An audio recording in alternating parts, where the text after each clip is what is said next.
Hey everybody, and we're back with another episode of Geared Perspectives here with me, Waldo. Today I'm going to be covering the Spectator mode. If you guys tuned into the episode of TACCOM that I was on the other day, we did talk about this, but I wanted to go in more depth because there's a lot more history to cover about this and why we need a Spectator mode in Gears and how ease of use and fluidity needs to be taken into account because it'll make it better for not only the casters and the analysts, the viewers, but also allow for coaches and team analysts to actually break down footage.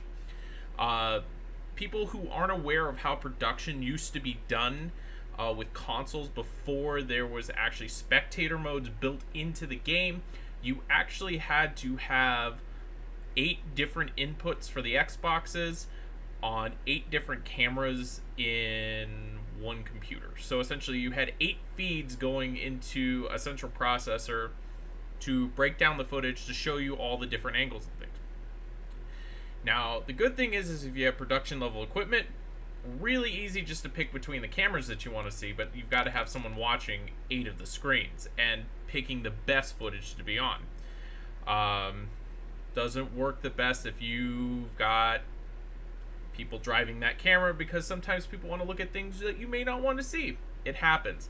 So it was really convoluted for Gears 1 and Gears 2 where we didn't have a true spectator mode. We couldn't really do anything aside from switch cameras and use the feed. Whatever's on the player's screen is what's on the player's screen. We don't get to see anything else. We don't get to talk about setups, maps, anything. We kind of had to fly through the cameras.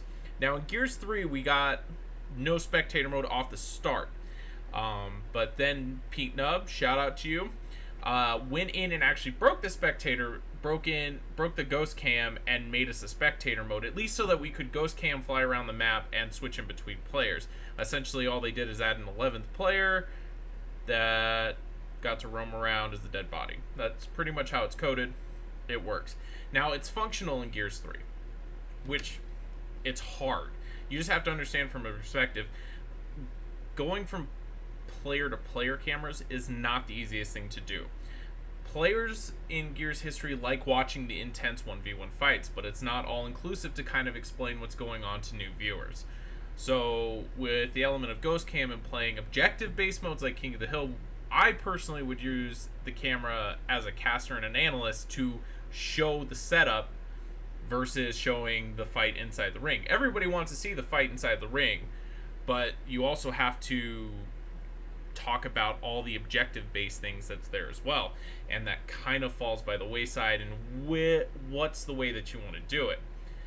And then Gears UE came in, we lost the feature of the ghost cam, so we kind of had to use just the stationary cams and player cams again. Not the worst thing, but again that comes down to caster perspective. Who do they want to watch? What do they feel is important in the match? How does this define where the map's going to go?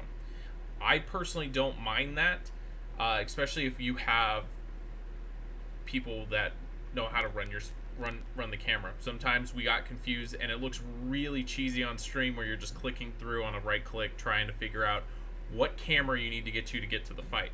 It's not easy to pan over. But then we got the announcement Gears of War 4 is a fully functioning spectator mode with a functioning UI, which is good. We've made comments about things that we think should be different. I personally like a less is more feel. I can assess information as an analyst faster than maybe some other people can. I don't need to see bars. I've said that. It took me a little bit to understand what the 5 red bars were, because we would talk about, when we talk about damage in Gears, we talk about point. He's 1-pointed, 2-pointed, 3-pointed, 4-pointed means he's almost dead, and then 5-pointed is dead.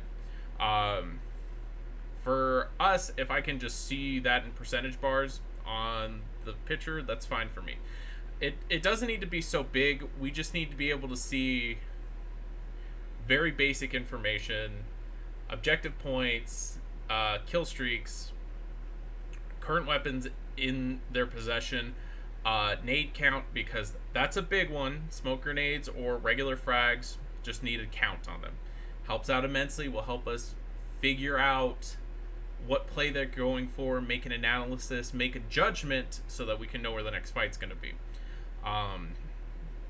So the user interface is nice. It just typos showed his off on TACCOM, and it's a lot smaller.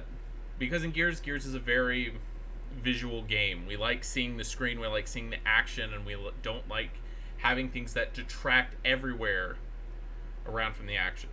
And it can be either way, but Gears has never had like a fully functioning X-ray mode, anything like that. So just having a spectator mode that's fully functional is awesome. And I'll get into the points of where it can actually help people like me, casters and analysts, but also team analysts and coaches.